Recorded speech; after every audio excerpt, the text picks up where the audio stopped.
Pemirsa RRI Net, Kabupaten Kepulauan Sangihe yang berada di ujung utara NKRI terdiri dari 105 pulau. Menyimpan keindahan alam baik itu pantai, sungai, gunung, dan lain sebagainya yang bisa dieksplorasi. Nah, dalam obrolan budaya kali ini kita akan membahas tentang menjelajah keindahan pulau di Sangihe. Bersama saya Momo Lian dan juga ada kita berdua akan menemani dalam program acara obrolan budaya tentunya di edisi siar kali ini. Bagaimana kabar Ungke? Baik. Momo Sehat. bagaimana ini? Sama dengan Ungke, baik sehat. Dari mana ini Ungke dan kira-kira dari pantai, dari melaut, dari rumah? Oh sudah. Tadi si Ungke dari melaut. Jual DP hasil itu? Oh enggak, saya pakai sendiri Mo. Kecuali tangkapan berlimpah begitu Mo. Baru Ungke ada kasih ke istri untuk kalau boleh jual begitu. Oh dijual. Tapi pada umumnya Ungke nelayan apa saja Mo. Untuk kebutuhan sehari-hari begitu jadi Mo. Mo bagaimana ini Mo? Selama beberapa minggu ini tetap buka Mo, ini kan beberapa minggu ini selama Ungke ini nyak pergi pa Momo ini. Oh DP Padang maksudnya DP warung tinituan. Nah, kalau Momo Lian itu sekitar 3 tahun ini Momo Lian nyandak membuka warung tinituan. 3 tahun Mo? Iya. Perasaan Ungke baru 3 minggu nyandak membuka padang Momo ini dia. Berarti Ungke ketinggalan informasi. Oh begitu Mo. Kaki apa dang nyandak buka Mo? Ya, karena Ungkeknya kasih akan ikan Pak Momo, bagaimana Momo jual? Oke, bukan cuma Ungke ada ikan di Makan kalau Pak Ungke kan gratis maksudnya. Oh begitu Momo suka yang gratis-gratis dang Mo. Gratis. Pantas nyandak laku. Momo apa ini? Kaki Momo tutup karena memang nyandak laku sama di Momo pemuka ini nyandak laku. Oh kalau Momo pemuka 100% laku. Oh gitu Oke, nah Ungke kali ini torang berada di suasana dan tempat yang berbeda. Biasa tuh Ungke torang dua ada di bawah-bawah ketapang tuh, di pinggir-pinggir pantai, di pinggir-pinggir kolam. Sekarang torang dua ada di dalam kantor. Wih, agak rada-rada dingin nih Mo. Kalau Ungke dingin Momo panas. Oh begitu. Dengan Ungke berkata-kata maksudnya. Oke, ini torang dua Ungke ada di kantor Dinas Pariwisata Daerah Kabupaten Kepulauan Sangihe. Pantas Ungke masuk tadi Mo. Di suasana kantor dapat lihat rupa bersih, kemudian mungkin ada ornamen-ornamen tentang pariwisata. Ada DP tampak-tampak wisata Ungke, DP gambar-gambar tentang wisata yang ada di Sangihe tuh Ungke. Ungke yang mau cari tahu sebenarnya ini tampak pariwisata yang mana, tuh tampak pariwisata. Dan di spot-spot mana yang Ungke belum pernah pergi gitu? Karena kalau melaut pasti sebab putar-putar di perairan Sangihe. Oh jelas, tapi Ungke ingin tahu di mana DP posisi ini tampak pariwisata. Yang paling bagus sih. Yang sampai Ungke ambil ikan di situ kemudian tuh dapat angka. Karena ini boleh ambil ikan di situ. Oke, untuk membahas tentang menjelajah keindahan Pulau Sangihe Ungke, torang dua bersama dengan 2 narasumber. Yang pertama tentunya adalah pemilik kantor Dinas Pariwisata Daerah Kabupaten Kepulauan Sangihe, Kepala Dinas Pariwisata Daerah Kabupaten Kepulauan Sangihe, ada Dr. Insinyur Sony Kapal MM. Selamat malam. Selamat malam. Apa kabar? Sehat semua. Baik. Sehat. Oke. Nah, selain Kepala Dinas Pariwisata Daerah Kabupaten Kepulauan Sangihe, torang juga bersama dengan salah satu konten kreator yang ada di Kabupaten Kepulauan Sangihe, ada Vidi Dumais. Apa kabar? Puji Tuhan baik. Baik, sehat. Ungke kenal atau baru kali ini baku sudah. apa? Ungke kadang kalau di perahu begitu, kemudian dia tunggu ikan dia mau makan umpan atau nyanda, kadang Ungke memancing. Bukan, sementara memancing begitu. Ungke jaga lihat ini. Jaga explore lagi kan di media-media Facebook sosial atau apa tuh. Kadang Ungke jaga lihat. Ini orang kawan ini jaga upload video-video tentang apa mungkin? keindahan desa-desa, kampung-kampung begitu betul, tuh. Betul. Desa kampung yang Iyo. ada di Kabupaten Kepulauan Kepulauan Sangihe. Nanti Tondok mau bertanya sebentar. Iyo, siapa tahu dia ada dapat kampung kun ada spot-spot tanpa ikan dan begitu. Betul, supaya boleh baku boleh bercerita di ungke. Bertukar pikiran dang. Oke, untuk saat ini torang langsung saja ke Pak Kadis ini ungke. Berbicara seputar pariwisata, potensi wisata apa saja yang ada di Kabupaten Kepulauan Sangihe, Pak Kadis? Ya, baik, terima kasih.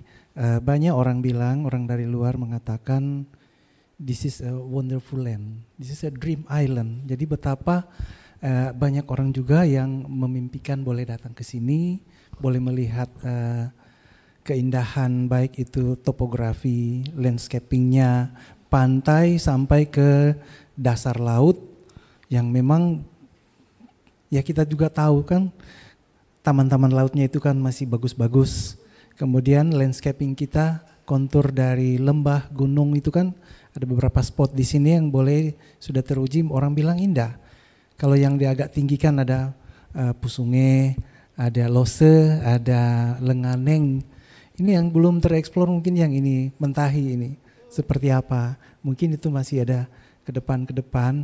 Jadi boleh dikata nih keindahan ini sangat luar biasa. Memang luasan daerah kita 736 km persegi. Jadi kurang lebih ada 76.000 hektar. Dan ini yang juga didominasi oleh hutan Sahenda Rumang yang boleh dikata sebagai hutan konservasi, karena di situ menyimpan potensi ada tumbuh-tumbuhan endemik dan hewan-hewan endemik yang tidak sedikit. Walaupun ada satu hewan yang boleh kita lihat, kita katakan sudah mau punah, tapi dia muncul lagi. Itulah namanya Manunio, Seriwang Sangihe. Itu salah satu contoh daripada burung-burung yang ada di daratan. Keindahan lain kan kita juga sering lihat kalau lewat kapal, lewat itu ya teman konten kreator juga banyak mengeksplor, memposting, shooting dan posting tentang pantai. Itu banyak pantai kita, ada puluhan. Untuk Pulau Parak saja ada 8. Belum Pulau Nitu, belum Pulau Kahakitang, Mahingetang, Kalama, dan yang ada di daratan Sangihe. Itu mulai dari utara, di Tabukan Utara ada pantai, kemudian di bagian timur juga ada pantai Sapaeng, ada pantai Embuhanga, ada pantai Lepe, ada pantai Pananuareng yang sudah sangat dikenal. Kemudian masih ada pantai di Manalu, pantai di Salurang, itu banyak. Kemudian ke baratnya lagi ada pantai di Tamako, ada pantai di Manganitu. Dan di dalam kota Tahuna sendiri, Tahuna Barat, ada beberapa pantai. Pantai Ria, di Kolongan juga ada kolam pesona dan beberapa spot yang memang kalau mau dibilang memang itu indah sekali. Kalau bagian barat Sangihe kan kita akan duduk sore-sore menyaksikan matahari terbenam. Kalau di bagian timur mungkin ini lebih pagi karena kita akan menyaksikan matahari terbit. Jadi itu baru yang kita lihat sekilas, belum kalau kita lagi masih explore. Jadi memang harapan kita mari kita sama-sama explore lebih terkenal lagi. Ya. Iya. Kalau ungkit jaga pimangail-mangail dang. Banyak memang pantai yang bagus-bagus dang. Cuma kadang ungkit jalia DP pengunjung begitu kan cuma beberapa orang saja tuh. Cuma sedikit. Cuma sedikit. Ini sebenarnya di tempat-tempat mana yang mungkin so banyak orang kunjungi nih Pak Kadis, supaya ungkit mau ke sana ini mau coba mau ke sana lagi. Mau coba explore lagi. Iyo, yang pantai-pantai dan begitu. Ya baik, yang paling banyak dikunjungi satu pantai Pananuareng. Itu hampir tiap minggu dalam beberapa hari itu ada. Setiap hari ada 1-2 orang. Tapi kalau hari Sabtu dan hari Minggu itu bisa ratusan orang. Dan bahkan dalam momen Lebaran yang baru hari raya keagamaan, kemudian juga kita akan masuki juga perayaan keagamaan Kristen yaitu Paskah. Itu kan pantai ini jadi sasaran. Iya. Bahkan itu Pantai Pananuareng saja sudah ada beberapa komunitas yang booking untuk acara. Dari jauh-jauh hari. Dari jauh-jauh hari, masih ada 2 bulan lalu. Kemudian ada Pantai Embuhanga pun demikian. Ada Pantai Sapaeng di Kuma juga begitu. Pantai yang lain-lain juga, ada Pantai Lesa yang terdekat di Tahuna.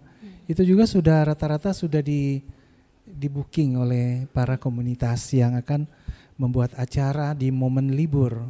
Nah, inilah sebenarnya kesempatan paling baik bagaimana mereka berkunjung, bagaimana juga ada terjadi proses perputaran ekonomi.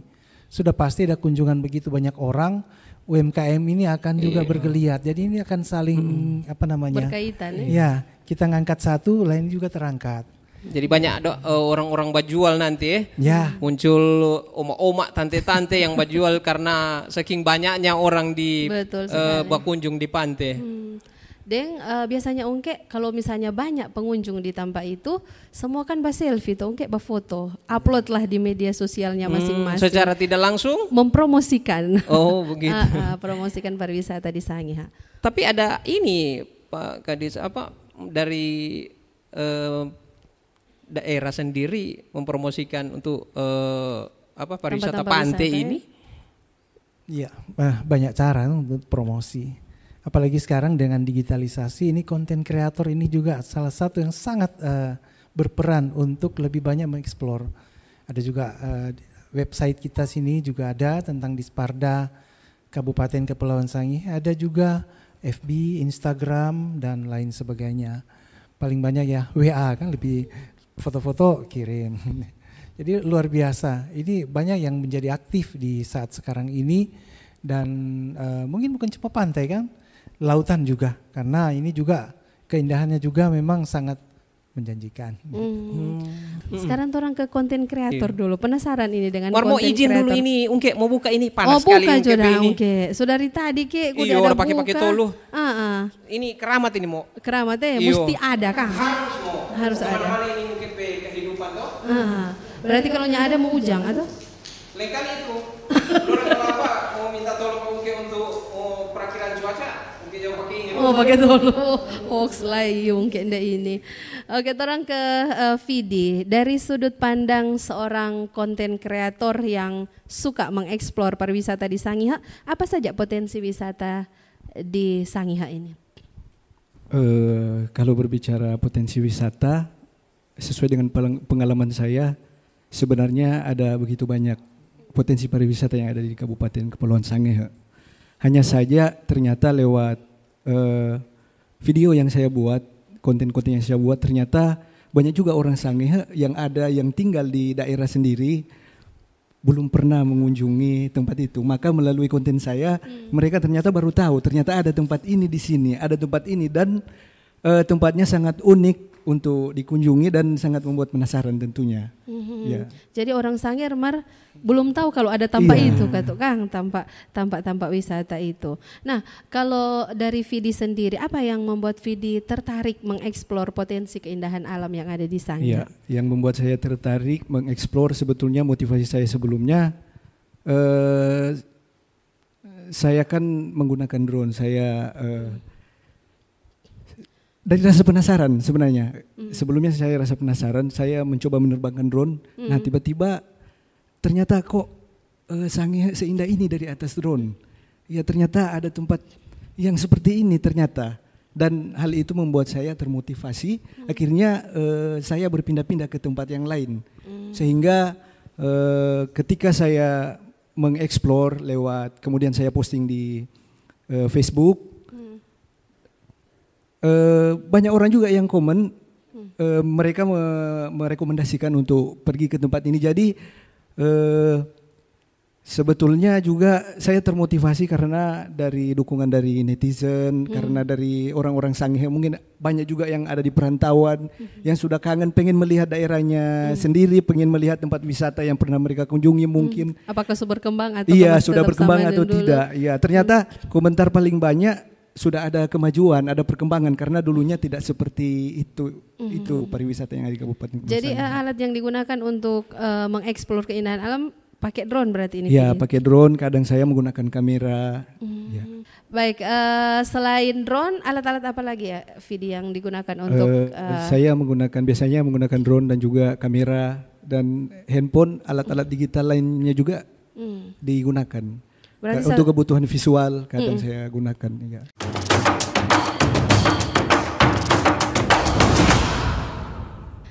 Sahabat budaya, masih di obrolan budaya bersama RRI Tahuna di malam hari ini, dan kita kembali ke kedua narasumber kita di malam hari ini. Yang pertama tentunya Pak Kadis dulu di sesi yang kedua ini.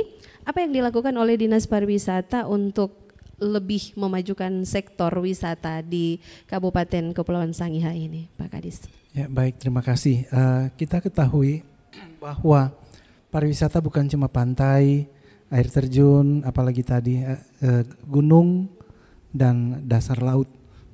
Tapi juga ada yang warisan budaya, warisan benda yang warisan benda banyaknya situs-situs tua-tua gitu.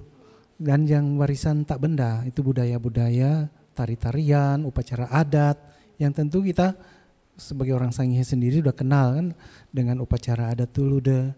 Dan itu semacam itu sejenis dengan Thanksgiving Day versi Sangihe. Jadi menggunakan upacara adat. Juga atraksi alam itu luar biasa yang juga menyebabkan orang menjadi berbudaya yang menyesuaikan atraksi alam tersebut. Contohnya ada atraksi alam yang penangkapan ikan di Pulau Para itu. Namanya Sekemaneke. Tanggal 12 Juni nanti puncaknya kita beracara itu. Menangkap ikan secara tradisional atau dengan kearifan lokal. Jadi ini ungke yang nelayan ini semesti hadir di sana. Oh jelas. Boleh lihat dong. Iya, namanya juga berhubungan dengan ikan toh. Bukan cuma mau lihat, memang sensing di situ, deep dive di situ, menyelami betul apa yang sedang terjadi di sana. Ikut terlibat berarti Pak Kadis ya? Pak Kadis sedikit bocoran mungkin apa itu? Sensing, iya sensing yang tadi deep dive, sensing kita menikmati betul, kita merasakan betul apa yang ada di situ, kemudian kita menyelami betul apa yang sedang dilakukan oleh masyarakat. Jadi penghayatannya tinggi. Gitu. Kalau budaya yang tadi itu ikan menangkap Sekemaneke. Itu mereka punya itu. cara, ada pada mereka juga memperhatikan bulan air pasang, air surut yang tidak ekstrim ya, tidak naik sekali, tidak turun sekali, ada sedang-sedang begitu. Mereka menghitung itu pakai kearifan lokal. Kemudian mereka juga dengan ada prosesi, menyiapkan nasi kuning, menyiapkan apalagi telur ayam dan seterusnya. Kemudian besok ya mereka mengikuti kan itu ini pakai ilmu falak sedikit ya. Bulannya mati, bulannya lagi mulai itu sehingga air pasang, air surut itu akan kelihatan pada tanggal itulah mereka menetapkan. Pengalaman tahun lalu ikannya banyak. Langsung waktu itu kan lagi rame dengan lagu ikan naik di pantai sehingga lodo ini ikan terdampar di pantai ini. Banyak yang terdampar sangat banyak. Kemudian dicuci, dibakar, lalu yang aneh lagi sesudah dibakar dicelup lagi di air laut lalu dimakan, rasanya lain, sangat enak. Begitu. Itu penangkapan ikan. Juga masih ada yang menjadi boleh dikatakan sebagai last ark atau harta karun. Itu ada beberapa di Teluk Tahuna itu kan di Pelabuhan Tua ada shipwreck. Situ kan ada bekas, bukan bekas, itu kapal perang zaman Jepang yang tenggelam di situ dan sudah menjadi salah satu situs bersejarah yang juga harus kita jaga, kita lindungi. Ini UNESCO juga sudah memperhatikan ini sehingga sudah ada orang meneliti. Kemudian juga ada jangkar besar yang ada di depan Pantai Lesa, itu jangkar besar. Itu juga kan peninggalan-peninggalan yang menjadi situs sejarah. Di samping di tempat lain kita juga masih melihat seperti apa. Ini contoh juga yang unik itu ada di Pulau Kahakitang. Goa tempat untuk memanen sarang burung walet. Itu masuk ke goa situ harus pakai perahu karena juga ada cukup dalam, ada sekitar 3 meter 4 meter. Kemudian naik di dalam goa sudah ada pantai juga yang kecil, itu bagus juga. Pasirnya putih dan disitulah sarang burung walet. Nah, untuk masuk ke situ tentu tidak semua kan karena adanya sarang burung walet. Yang aneh, yang unik itu di batu yang ada di dasar laut situ, batunya itu ada berbentuk ular dan berbentuk buaya. Kemudian di situ juga ada piring antik dan mungkin ada cerita masa lalu yang mungkin sekarang kalau untuk saya yang di dinas sekarang belum tahu ya kalau seperti apa ceritanya, tapi barang itu ada. Masih ada sampai sekarang? Ada sampai sekarang dan memang dia sudah membatu. Fosil mungkin ya. Fosil. Jadi tidak mungkin kan batu itu berpindah. Dan masih banyak tempat-tempat lain. Ini juga ada yang boleh kita bilang sebagai bird watching. Periode akhir Maret sampai pertengahan April ini, perpindahan burung-burung itu dari selatan ke utara, mungkin dari Australia menuju Eropa. Itu selalu melintasi Pulau Sangihe. Itu kalau cuaca bagus kita lihat ke atas begini itu banyak burung sedang migrasi ke arah utara. Dan nanti pada bulan Oktober dia balik lagi ke selatan dan itu kalau bulan Oktober dia agak lebih rendah. Jadi lebih besar kita akan lihat.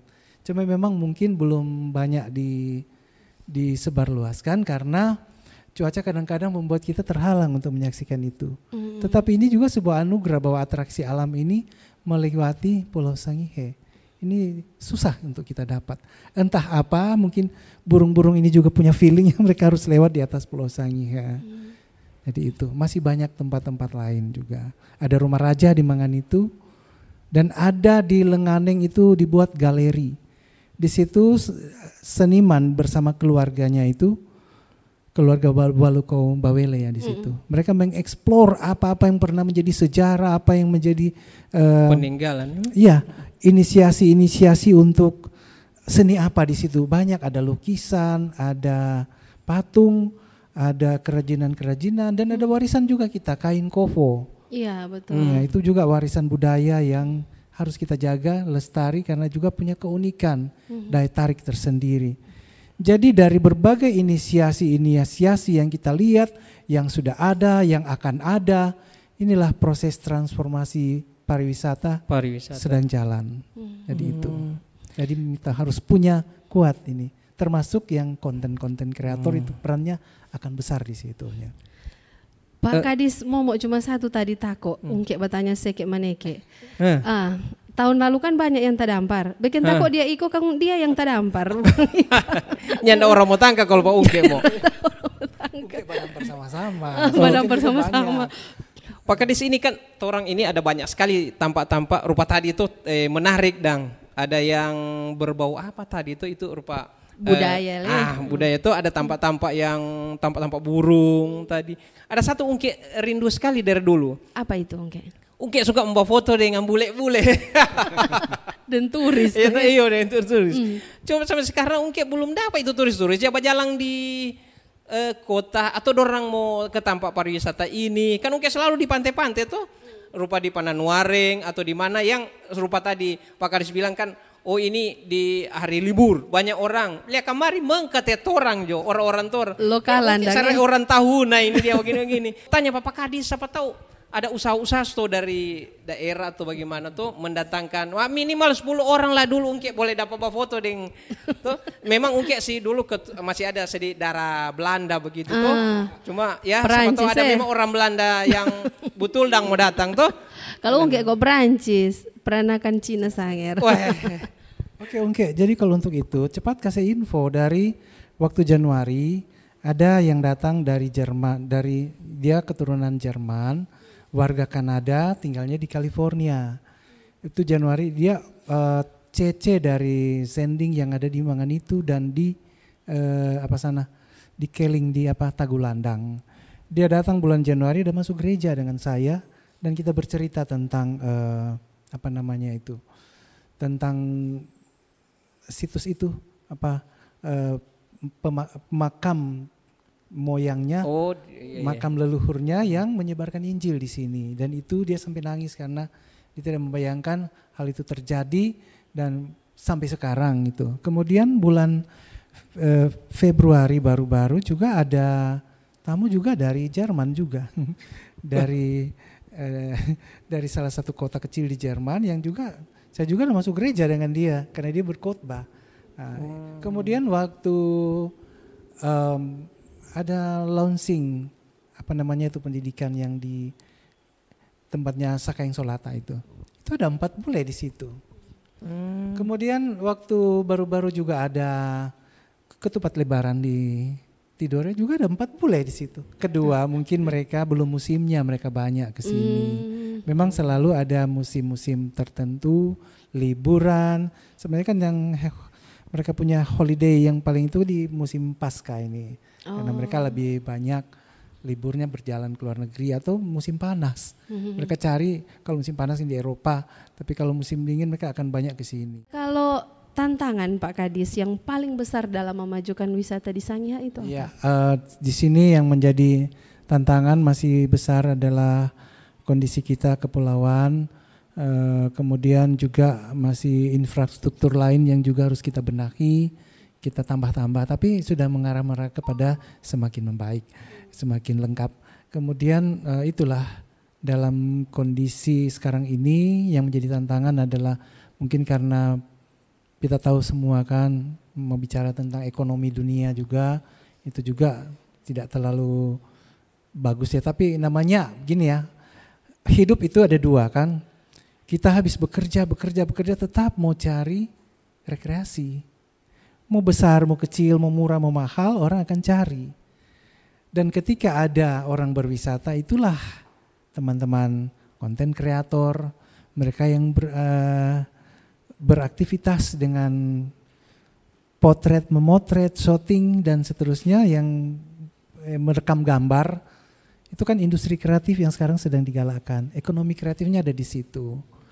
Nah, ketika mereka juga datang berwisata, pasti mereka belanja.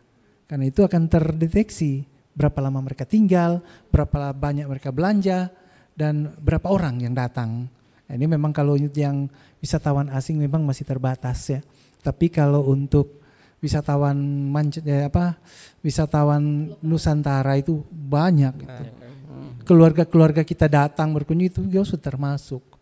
Kemudian juga UMKM ini juga karena ekonomi kreatif, industri kreatif juga langsung bergerak. Nah, jadi seperti itu. Karena itu mari kita semua yang bergiat dengan inisiasi ini.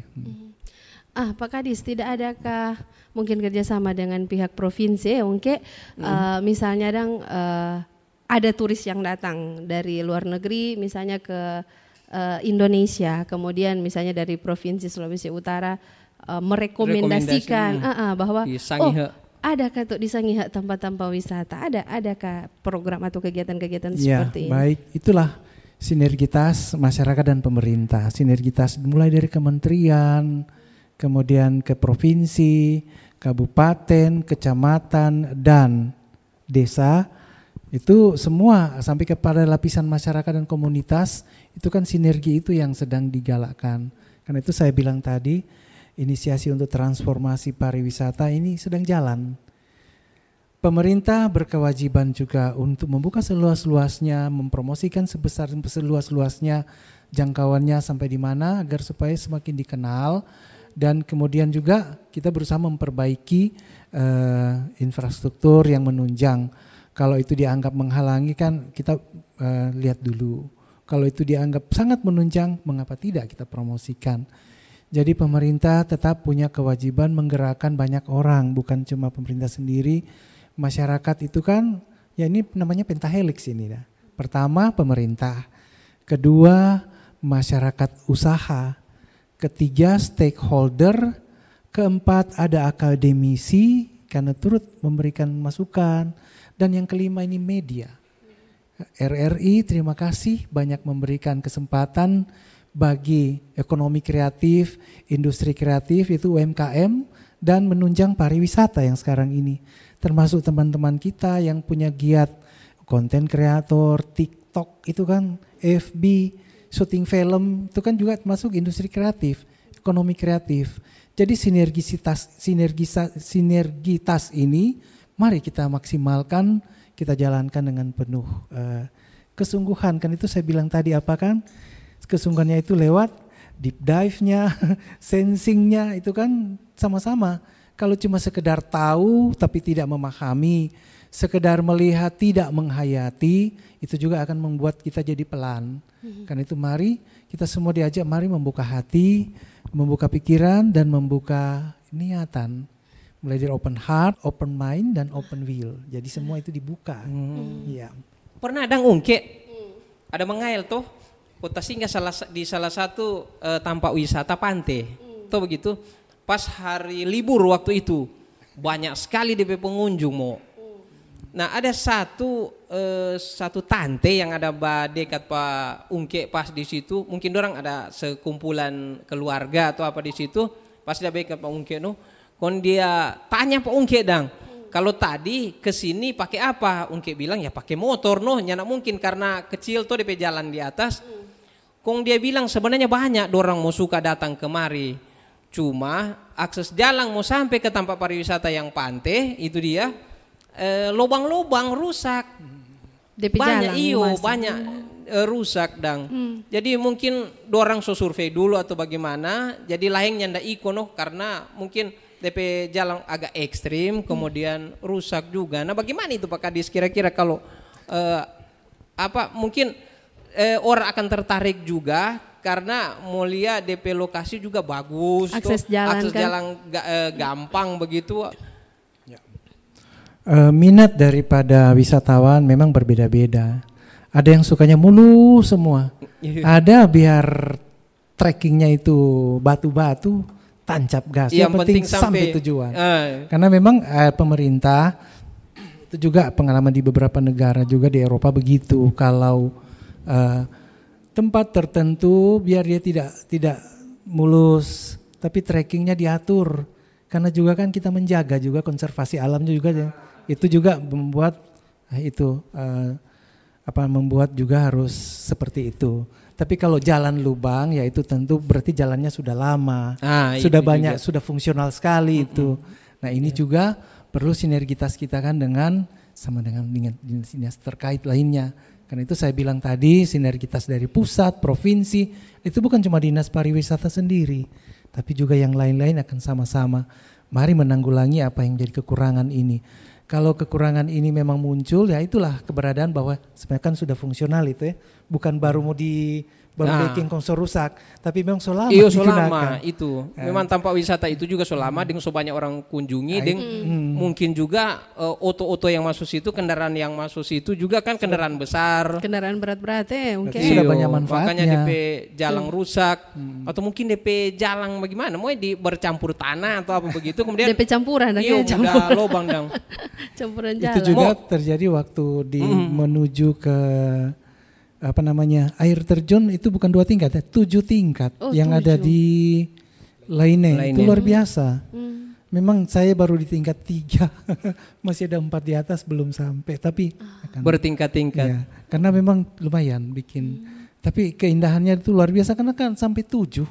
Itu kan tidak gampang itu atraksi alam ini tiba-tiba dianugerahkan ke kita di sini.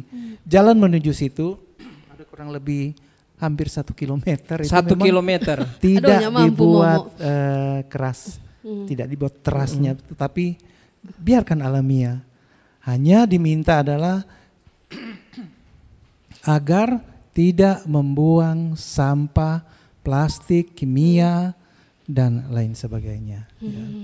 Jadi masyarakat semua, lokasi wisata kita akan terjaga kalau kita juga turut menjaga kebersihan dan kelestarian lingkungan. Tidak merusak lah Pak Kadis. Oke, orang ke Vidi dulu ini. Oke, medan yang paling menantang yang pernah didatangi di Sangihe itu yang mana, Vidi?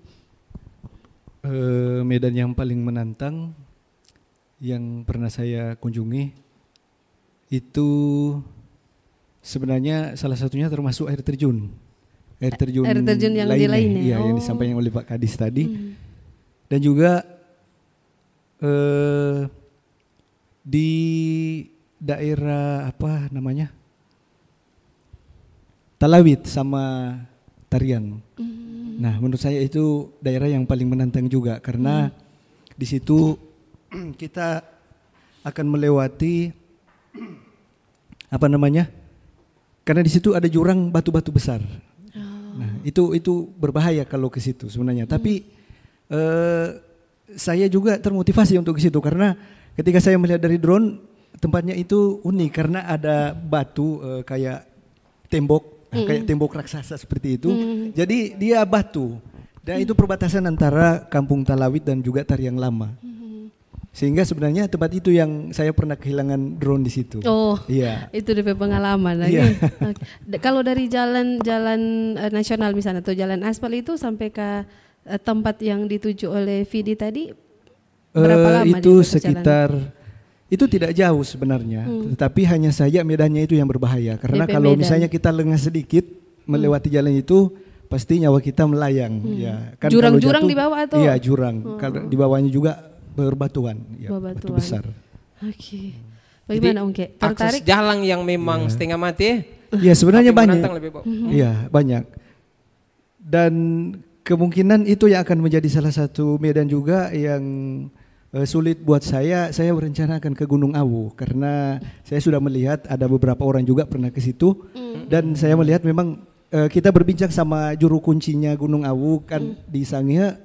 Katanya ada juru kunci, jadi saya sudah berkomunikasi langsung dengan orang-orang budayawan, tokoh-tokoh adat. Katanya untuk medan ke situ memang agak sulit karena saya sudah menonton videonya sebelum mereka mengajak saya ke sana, saya sudah melihat. Tapi jadi memang rencana ada mau ke Gunung Api ya? Mau ke Gunung Api ya. Di atas kita juga mau bikin semacam video, mungkin ada beberapa video yang mungkin melibatkan visualisasi, tapi itu akan dicampurkan dengan budaya karena kebetulan di sini saya juga tidak hanya membuat konten tentang pariwisata atau tentang Kampung-kampung daerah, atau desa. kampung-kampung, tapi saya juga membuat musik dan saya punya mimpi, saya pengen membuat musik yang maksudnya visualnya itu yang berhubungan dengan daerah kita, budaya, tapi dikolaborasikan dengan musik modern. Ya. Jadi dengan videonya mungkin saya akan buat visual, efek-efek yang akan saya campurkan dengan video yang sementara di planning sekarang. Oke. Nah rencananya kalau mau ke Gunung Awu lewat jalur mana itu? Karena kan ada 4 jalur kalau tidak salah. Iya. Salah. Iya, karena saya belum pernah ke sana dan saya ditawarkan untuk melewati katanya itu jalur adat, jalur budaya karena di sana ada telapak kaki raksasa. Dipercaya bahwa ada telapak kaki di atas batu dan di situ di dalam batu itu ada koin dan sudah ini juru kunci udah udah karena pengalaman mereka waktu ke situ biasanya walaupun hujan kadang tidak ada air di atas batu. Maka kalau seandainya kita wisatawan yang pengen ke gunung itu terus kita sudah sampai di batu itu di bekas telapak kaki raksasa. Jika panas tapi tetap ada airnya berarti kita termasuk orang yang beruntung. Katanya. Iya. Ada filosofi ya? Iya, di situ pernah di video ditunjuk saya melihat video itu ada banyak koin-koin yang uang-uang zaman dulu di situ. Ya. Saya tidak tahu culture-nya seperti apa. Yang pasti ada koin-koin yang zaman semacam dulu. sesajian begitu, Iya. Dari kampung mana Dang itu? Itu dari Kampung Malah. Oh, Kampung Malah, Kecamatan Tabukan Utara, Kang. Iya. Kalau boleh nanti Momo sama-sama Jo di Gunung Awu kalau Momo menyerah dulu. Nyak kuat buku-buku. sudah menumpang di drone Jo. Palingan jatuh itu Vidi Pedro kalau Momo yang menaik. Oke, untuk mengeksplor Vidi suatu tempat yang akan dijadikan konten misalnya, apakah ada kriteria khusus survei kah terlebih dahulu atau seperti apa? Atau mungkin seperti yang dikatakan tadi komentar rekomendasi dari netizen. Nah iya, kalau survei langsung saya tidak melakukan survei langsung tetapi saya berkomunikasi dengan melalui komunikasi. Saya berkomunikasi kadang justru lalu saya pernah ketemu juga dengan Pak Sekcam dari Nusa Tabukan dan Pak Sekcam merekomendasikan untuk saya pergi ke daerah Pulau Bukide, ya di daerah Nusa Tabukan. Jadi saya akan berencana ke sana dan kita hanya lewat komunikasi saja. Jadi penjelasan hanya dijelaskan saya sama Pak Sekcam seperti ini dan untuk ke sana kita harus gunakan ini harus seperti ini. Nah seperti itu. Dan saya juga akan ke, ini sudah di planningnya, hanya kita berbicara waktu saja. Iya, akan betul. ke Pulau Bebalang dan itu juga udah berkomunikasi dengan penduduk di sana dan udah tinggal saya yang menghubungi saya kepada Opolau atau Pak Lurah yang ada di sana. Komunikasi dengan Opolau, Kang. Ya, Ada Laung. spot apa di Bebalang? Pulau Bebalang?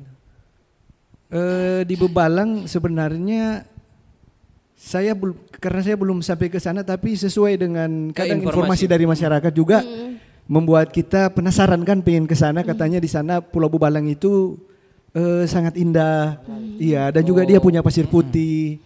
Dan saya tidak tahu apakah Dakupang itu masih termasuk di dalam Pulau Bebalang atau tidak, karena sebagian masyarakat tahu bahwa Pulau Dakupang itu ada di Bebalang, tapi sebagian mengatakan bahwa ada di Mahumu atau di Lapango. Jadi memang indah sekali tempat itu menurut informasi. Iya, dan udah pernah dulu. juga di foto, dan di sana juga ada beberapa orang yang melakukan aktivitas diving, ya, snorkeling di Bebarang, dan juga underwater fotografi juga pernah dilakukan di Bebarang. Jadi membuat saya juga tertarik ke sana.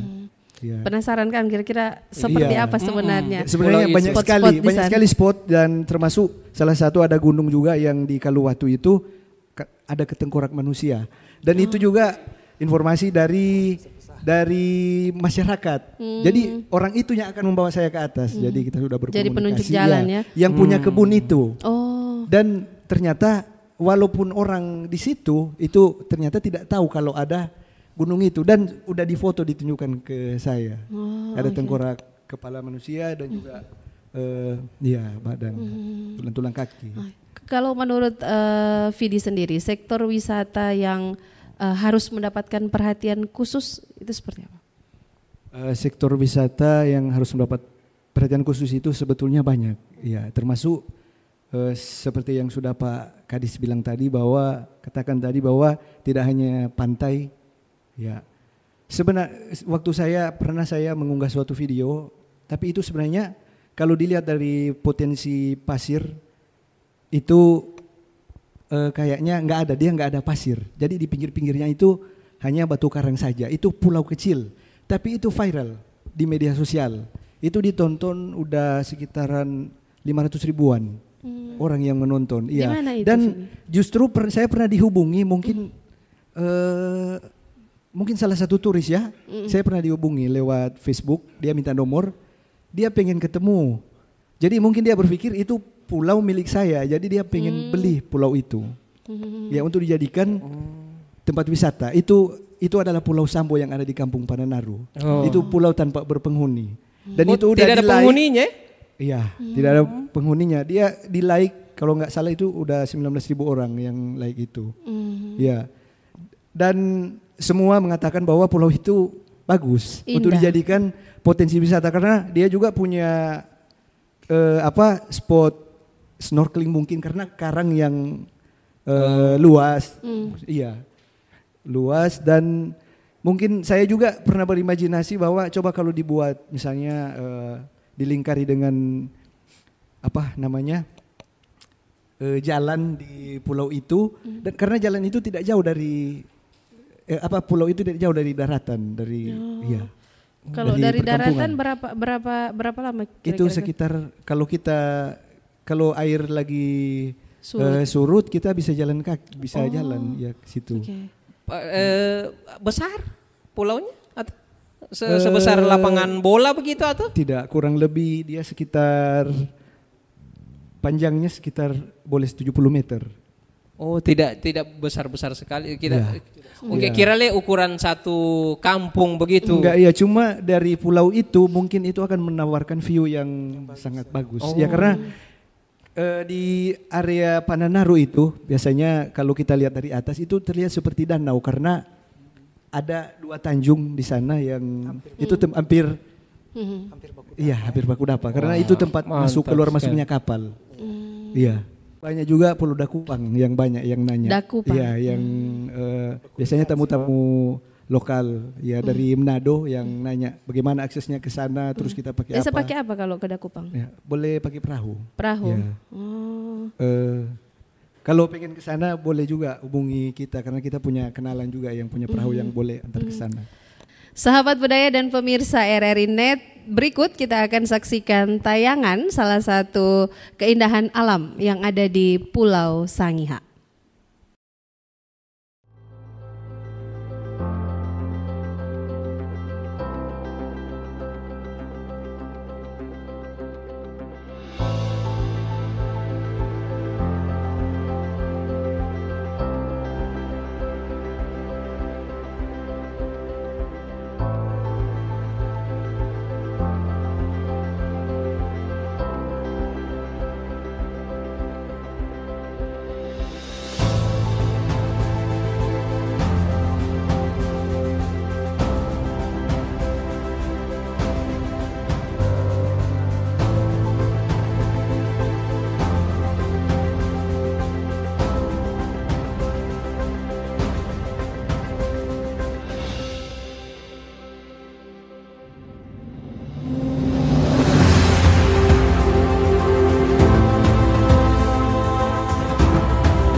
Iya, Ungke. Nyanda terasa ini turun dua katuk so di penghujung obrolan budaya malam hari ini. Nyanda rasa semua mo? Nyanda rasa. Wah, Terlalu banyak dang DP informasi-informasi yang turun dua apa, makanya nyanda rasa Ungke.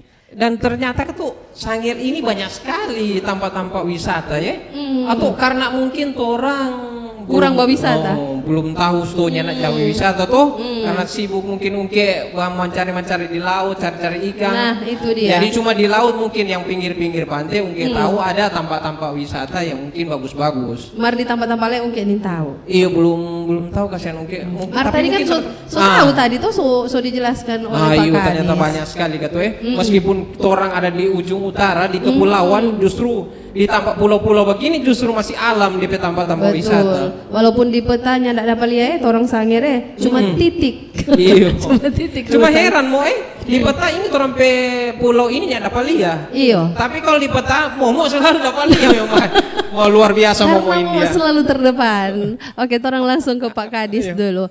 Nah, dengan begitu banyak tempat-tempat wisata, spot-spot wisata yang ada di Kabupaten Kepulauan Sangiha, program dari Dinas Pariwisata khususnya di tahun 2025 ini seperti apa? Ya, program kita ada 3.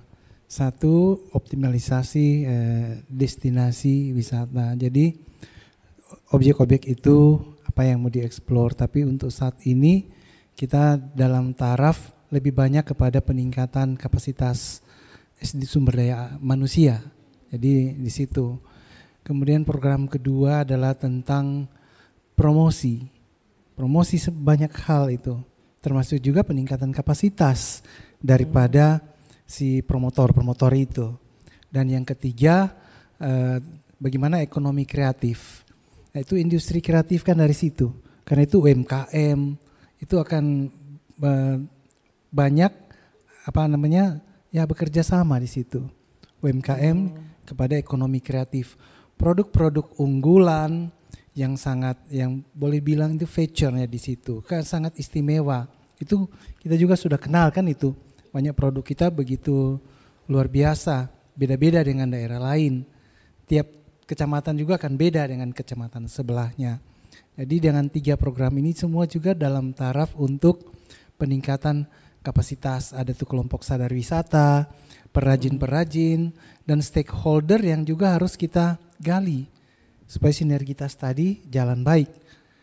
Sinergitasnya juga dengan instansi yang boleh terkait yang akan menunjang proses untuk pembangunan pariwisata tersebut. Jadi program-program ini memang kita tahu semua kan dengan efisiensi, penganggarannya juga jadi ideal sekali, tetapi juga bukan berarti kita diam.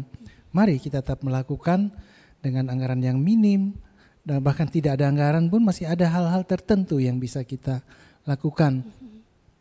Karena itu kami sangat berterima kasih dengan program ini. Kan kita langsung banyak hal yang boleh diketahui oleh masyarakat.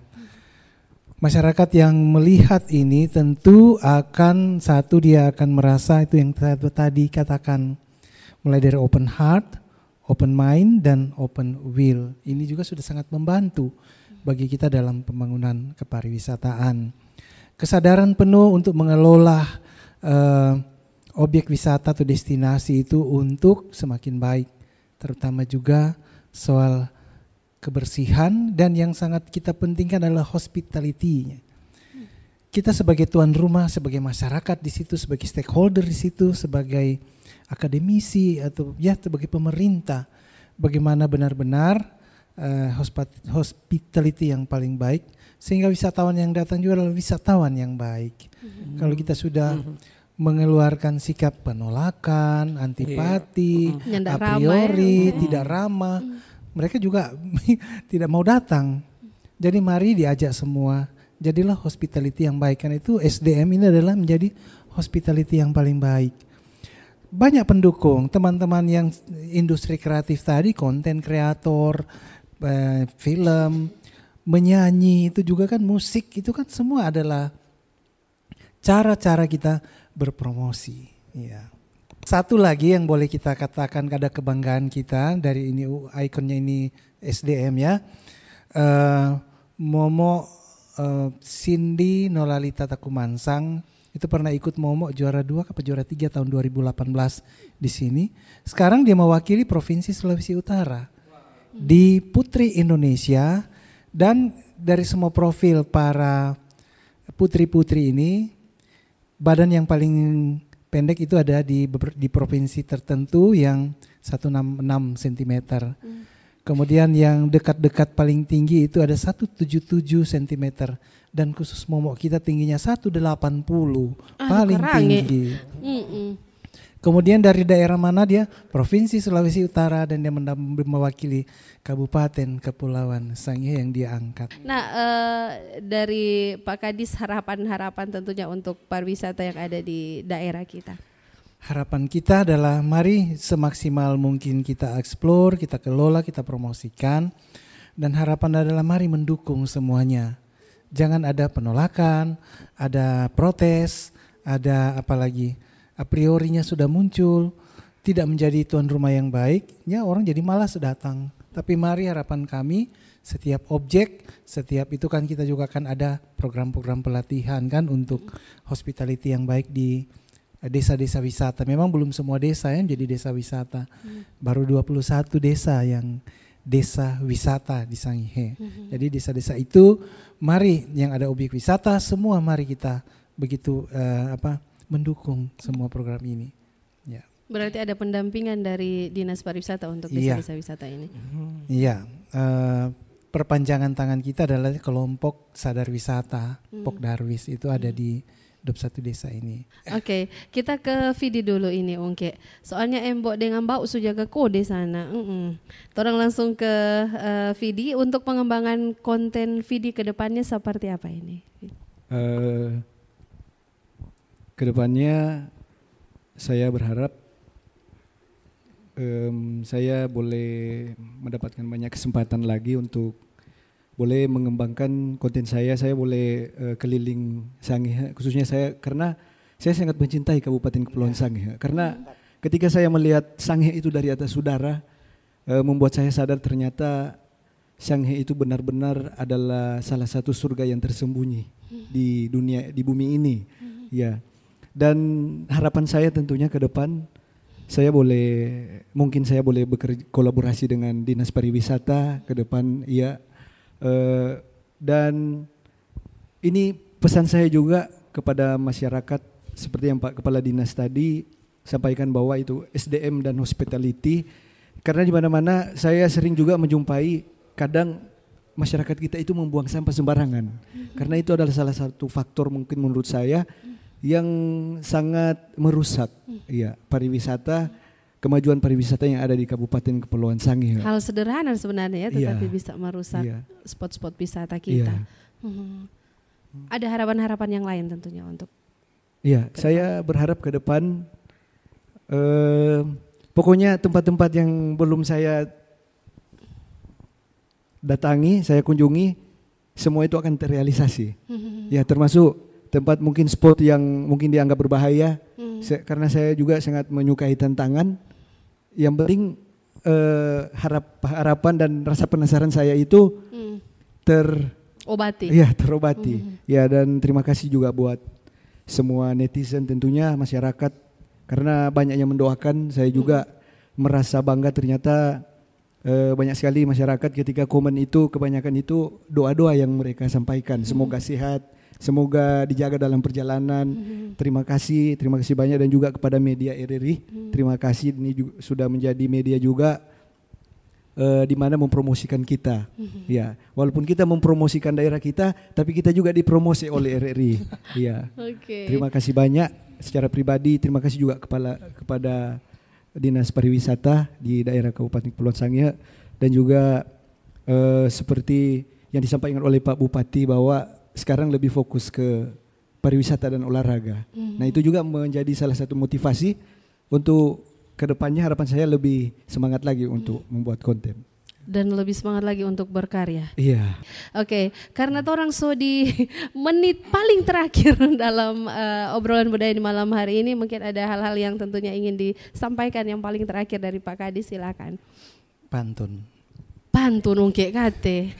Coba Pak Kadis, pantun. Duduk di pantai Pulau Sangihe, Cakep. berpasir putih berhiaskan tanjung. Di lubuk hati terpukau bahagia. Mari Bapak Ibu datang berkunjung. Aduh, memang. Vidi, ada pantun Vidi? Oke, atau ada hal-hal yang tentunya ingin disampaikan juga di menit-menit terakhir ini, silakan Vidi. Ya, cuma tadi yang karena ini topiknya pariwisata, jadi tentunya sebagai pesan saya, mari kita sebagai warga masyarakat yang ada di Kabupaten Kepulauan Sangihe, kita kembangkan pariwisata kita, termasuk sumber daya manusia, hospitality, pelayanan kita, servis kita terhadap terhadap tamu. Jangan lupa senyum sapa, ya. Nah, itu yang paling utama, karena itu adalah faktor utama di mana supaya ada daya tarik untuk masyarakat kita, dan juga pemerintah sudah memberikan anggaran yang sangat banyak untuk di desa untuk mengelola kampung kita masing-masing. Jadi mari kita manfaatkan itu dengan baik untuk kemajuan di desa kita, termasuk di bidang pariwisata. Baik. Mungkin itu pesan saya. Iya, terima kasih untuk Pak Kadis yang tentunya sudah bersama dengan Ungke Momok, dan juga untuk bersama juga dengan semua pemirsa RRI Net pada malam hari ini. Sekali lagi terima kasih Pak Kadis, sukses terus Terima tentunya. kasih, selamat malam. Iya, sukses untuk segala hal ya, dalam berbagai hal yang tentunya dikerjakan dan diusahakan ke depan. Terima kasih juga untuk Vidi Dumais yang sudah bersama dengan Momok dan Ungke juga malam hari ini. Ungke mau berpantun Jo? Boleh kalau Ungke ada, satu Jo Ungke. 5 detik. Sudah jedang mau. Soalnya Ungke pantun kok cuma ubur-ubur ikan lele. Jangan lupa pasiar disangir le. Jangan bikin kabur air le. Cuma ikan lele sekarang lagi mahal-mahal mau. Jadi ganti deh ikan nila. Oke, terima kasih juga untuk semua pemirsa RRI Net, sahabat budaya yang tentunya menyaksikan obrolan budaya pada malam hari ini. Sahabat budaya dan pemirsa RRI Net, demikian obrolan budaya dari RRI Tahuna. Kita jumpa di lain waktu dan kesempatan. Selamat malam.